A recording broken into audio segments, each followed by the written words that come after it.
మున్సిపాలిటీల్లో అభివృద్ధి పనులు చేపట్టేందుకు అవసరమైన నిధుల మంజూరుకు తన వంతు కృషి చేస్తానని ఎంపీ పుట్ట మహేష్ కుమార్ తెలిపారు.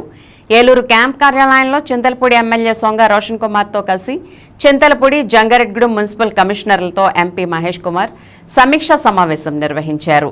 చింతలపూడి, జంగారెడ్డిగూడెం మున్సిపాలిటీల్లో చేపట్టాల్సిన అభివృద్ధి పనులను ఎమ్మెల్యే సొంగ రోషన్ కుమార్, ఎంపీ మహేష్ కుమార్ దృష్టికి తీసుకువచ్చారు. 12 కోట్ల ఆదాయం కలిగిన జంగారెడ్డిగూడెం మున్సిపాలిటీని గ్రేడ్ 2 నుంచి గ్రేడ్ 1గా వర్గోన్నతి కల్పించాలని పంపిన నివేదిక ప్రస్తుతం ప్రభుత్వ పరిశీలనలో ఉందని commissioner KV Ramana MP Mahesh Kumar కు వివరించారు.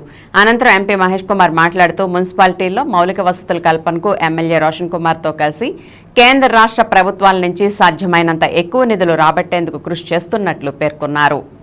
జంగారెడ్డిగూడెం మున్సిపాలిటీలో భూగర్భ మురుగునీటి పారుదల వ్యవస్థ నిర్మాణానికి 80 కోట్లతో సెంట్రల్ లైటింగ్, పార్కుల అభివృద్ధి, ఇతరత్రా పనులు చేపట్టేందుకు 50 కోట్లు, చింతలపూడి మున్సిపాలిటీలో అభివృద్ధి పనులకు 42 కోట్లు, కొయ్యలగూడెం నగర పంచాయతీలో భూగర్భ మురుగునీటి పారుదల వ్యవస్థ నిర్మాణానికి అవసరమైన నిధులు మంజూరు చేయాలని ప్రభుత్వానికి ప్రతిపాదనలు పంపినట్లు ఎంపీ తెలిపారు. రానున్న బడ్జెట్లో నిధులు కేటాయించాలని ప్రభుత్వాన్ని కోరినట్లు ఆయన స్పష్టం చేశారు.